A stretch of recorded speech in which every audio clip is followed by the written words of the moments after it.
Okay, guys, we are live once again today. For this one, we're here with Darone, the owner of Royalty Cards and Collectibles. So to start off, tell me a little about your store. Obviously, you opened it up this past year, I think this year. So tell us about that and where it is and what you guys do there. We opened up, I want to say about 8 months ago in September of 2023. An okay time, back to school season. We opened with no prior history of owning a business. So it was our first time launching a business from the ground up. Obviously we had our supply brand in the past, which we're still doing today, but we're pushing the card game really heavy. We do a lot of TCG. We like to focus on the TCG and the customer experience at the end of the day. But we want every kid to come in and feel like there's no budget around them. Yeah. They could have fun on a budget, or if they want to go a little bit bigger sometimes, we give everyone the opportunity to enjoy the hobby. And you guys have boxes, cards, all that stuff. Yep, we carry all the latest hockey, basketball, less hockey. We don't do too much hockey because everyone else does it. But we do a lot of basketball, football, TCGs, One Piece, Pokemon, Dragon Ball slowly when it comes out. And where are you guys located? Do you host trade nights? I know you guys have hosted trade nights We before. do a monthly trade night every month. We like to do the end of the month. We host a trade night. We're starting out with kids events as well, focused around children, get them into the hobby, make them feel welcome in the hobby. That's not just a big boys game. For sure. What was the process like of opening a new sports card store? Like finding the location, getting the stock to be able to hold a store and all that stuff. So what was the process like? Did you do it with your friends? What was that all like? I'm the co-owner of Royalty Cards and Collectibles. I run it with my cousin, but we've been super blessed that we already had a location predetermined. It was just waiting to open up to us. Okay. Once it opened up, we slotted ourselves in, and we started the renovation process. We put up all the walls, designed the walls, where showcases would be ourselves. To say the least, it's a very stressful process. Lots of sleepless nights. But at the end of the day, we're doing it for ourselves in the hobby. We're doing it to have fun, have a safe place for everyone to come in and do it. But I do encourage everyone to do it. Not open up a shop per se, but if you have a passion for something, chase it, because you never know what it's going to lead to. This has been the best year and a half process of my life, from starting renovations to where we are today, crazy growth, and it's been an eye-opener for us. And what is you guys have really seen? Obviously, you went the whole process of buying stock for the store and all that. Yep. What have you guys really seen that's been really successful in your store since it's been open? Like boxes, what kind of cards, events, even all that stuff. I would say our most fruitful and most profitable and most enjoying process is doing the cards in and of itself. Okay. Not so much of boxes, because boxes can get a little expensive, as you know in the hobby. Like boxes, if you want a nice box, it's $300-400. But we also offer the blaster services, which everyone like, $20 to $30 options for a cheap rip. But potential in there. There's good potential to rip out of there, but a lot of the raw cards, raws and slabs, do easily the best for us. Yeah. And I love that you guys have it all those different price ranges, because I feel like with some stores, when they only carry the big cards, even at these shows, when there's cases with only $10,000 cards in there, it can be really intimidating and can really turn people off from the hobby, because they're like, I can't afford this hobby. But I think a big thing for people realizing is that you can have fun in this hobby, whether you're spending 50 cents or 50,000. Yeah. You will enjoy it, but the thing is, you have to enjoy it. You can't. That's the important part. I tell people, the second you stop enjoying it, you need to take a look at if you really want to do this, because it really needs to be a hobby that you love and you pour into. You know what I mean? Yeah. And I 100% agree. When I was a kid, my parents didn't buy me the cards that I wanted. It was a very weird thing to do, but I have the $1,000, $2,000 cards, a couple $100 cards, but my favorite card is Infernape, like Diamond and Pearl Infernape. I'll take the most damaged one for $1. I'll take the best condition ones for a couple $100. Yeah. But that's the card I wanted, as a kid. So that's my favorite thing to get. Like you mentioned, as a kid, how did that kind of have you always had that dream of opening up a card store since you were a kid, or how did that kind of passion for that come in? I would growing up in the elementary schools, we all did Pokemon cards and sports cards, so we were all in it somehow, one way or another. But then getting into high school got a little weird to play with cards, so to say. But after high school, we got into it. We got back into seriously. Me and my cousin, we were buying cards. We were getting into it seriously. But in terms of opening up a business, I always knew I wanted one. I just didn't know what it was going to be.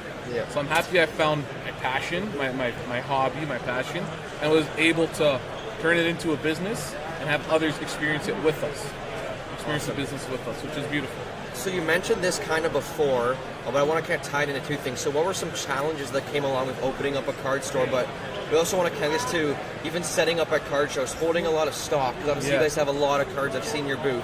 What's your booth number, by the way, to shout it out? 15. Okay, yeah, guys, they got a ton of nice cards. So what are some of those challenges that come with setting up the whole process of opening a store, setting up at card shows, making sure you get the new product, all that stuff?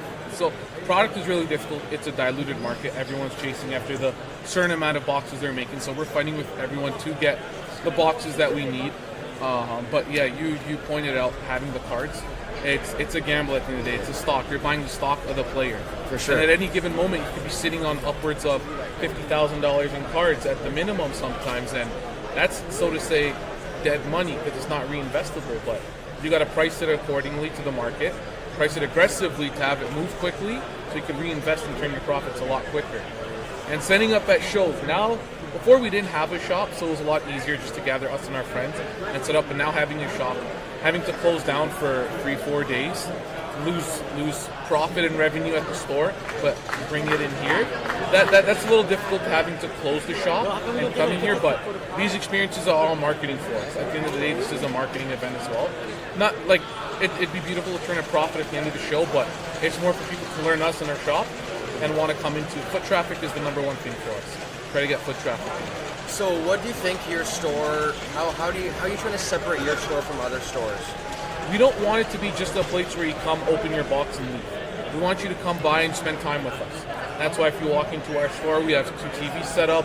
We got 2 PlayStation the kids ever want to come in, or if you want to compete with your buddy, FIFA, 2K, Madden, whatever you want, it's on there. Big sporting events where the TVs are always on, they're going on. We got jerseys, we got clothes, we got bins you could sort through. Not just that, you can come in and have a conversation with us. We're never rushing you to leave and get to the next customer. We want to build that relationship with everyone. So when you're at these shows, what are you looking for in terms of how what do you think an increase in price, or what do you think the next big thing is? How do you kind of approach the buying aspect of obviously having a booth? A lot of people come up to sell cards to you, so how do you kind of approach that with what you're buying? Are you buying big cards, lower end cards? If you look at our showcase and our displays, we have about 6 displays, and we like to focus 2 of them to be quote unquote high end, anything above $500, but within the $3,000 range. Because that's where I think people could somewhat sacrifice the cash. But the other 4 showcases that we have are a lot of value stuff, the sweet spot that we call it, between $3 to $50. $50 to $300 is a sweet spot, where you get the hassling, wheeling and dealing, but a lot less sacrifice of needing to trade.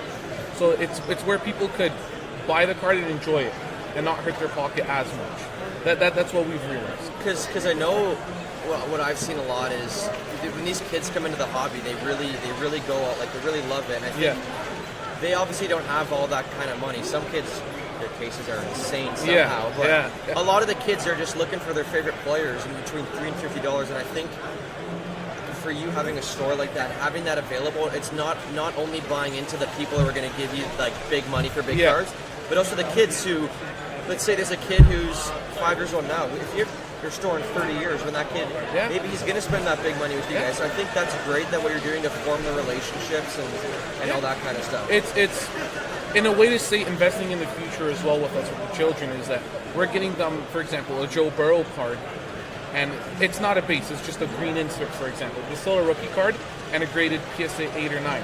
It's only a $30, $40, $10 to $20 card anyway, so it's their favorite player in a slab that they could afford for $20 to $30. So that's definitely an avenue that we like to focus on a lot, because even some adults, they don't have that much liquid money nowadays anymore either, but they want to collect their favorite player. So we want to offer that ability to everyone. And so last question, where did kind of like the royalty come from? I know you guys do cases, do sleeves, so where did that kind of come from, and what kind of products do you guys make? Well, it was a very unique way in how we came out with the name. It was one day during COVID, me and my cousin were online just looking at a bunch of names and ideas on how to name ourselves, but we knew the direction we wanted to go to. We wanted to offer customers a luxury, comfortable, and a personable experience. We sat down, we thought about it over 3 days, and we're like, we'll revisit in a week and come up with a name. That same night I came out with the idea. It's super simple, royalty. It offers you luxury, the service. You know you're coming in to get good customer service. It has a good ring to it. Yeah, People remember royalty cards. It's like it rolls off the tongue perfectly, and you're already pre-planning in your mind what we have to offer. You know what you're coming in for somewhere. So what kind of, do you make, do you still do the sleeves and the cases? So we still do it, but launching the store, as you know, like it took a lot out of us. So we kind of like put that on the back burner, more focused on the storefront, because we started that business like 3-4 years ago, and we had the ability to grow it for a year and a half and focus on it strictly. So we applied the same thing with the store. We put this on the back burner slightly, but we focused our main attention on the store to get it up and going. Now we have a staff, so we're able to re-implement the parts supplies as well. We did top loaders, penny sleeves, briefcases, showcases, wall displays. We did all that. We lost a lot of money, but we learned on what to do moving forward. We saw our initial couple investments as a learning experience for us. So we learned from it. I wouldn't consider a lot as more of an expensive lesson. But now we know what to bring in and what not to bring in, what to focus on. So everything tied in and of itself together. And sorry, I just got one more question before we wrap this up. So obviously I saw that there was like a guy following me for camera. So how are you guys kind of connecting that social media aspect to your store, and how are you guys using that to promote your store and film your deals at the show? So what's your idea behind that? So watching TV, watching even any reality, when you get to know the person, the character, you already have a formulated relationship with them. That's what we're trying to bring into our shop. Is people to learn me, to learn my cousin, to learn the cameraman members, to learn them like the character or staff member they're watching. And so when they come in, they already have a relationship built with our staff. So it doesn't feel like a stranger's approach to coming into the shop. You already feel comfortable in it. That's why we wanted to push content heavily. We definitely slowed down over the past couple of months. It was just a little bit more difficult. But we are definitely launching our content back up and way more aggressively. We want people to know us before coming in. I just feel like it's a beautiful way to do it. Just like watching TikToks, and you have your favorite TikToker, and if you see them in public, you could yell their name, be like, hey, they wouldn't know who you are, but you know them, you already have that relationship. That's basically what we're trying to do here, is have people learn us and have a relationship with us before meeting us. Okay, and before we wrap this up, if you want to tell the people how they can find you, if you have a website, where your store is, Instagram, YouTube, all that stuff. So our Instagram, YouTube, basically all our social medias are Royalty Cards and Collectibles. Our shop is 3350 Dufferin Street, located right across Yorkdale Mall. Past that, shameless plug, I'm going to say it. Go ahead. We're launching our own podcast within the next 3 to 4 weeks, and we want that to be another avenue for content creators like yourself, the brand CSC. We want everyone to be able to come in and have a safe space to talk. Awesome. So shameless plug. No, don't say it. Do you have a name for it? We don't have a name for it yet. We have a few names. They'll be released within the next couple of weeks on our Instagram. I'm very excited for that. Yeah, so stay tuned for that, guys. And we thank Darone for coming on. And be sure to check out his store if you're in the Toronto area or if you're stopping by Toronto. They have a great selection of things at the show, so I can only imagine what they have at the store. And yeah, thank you very much for coming on. I really appreciate it. Thank you. Thank you, guys.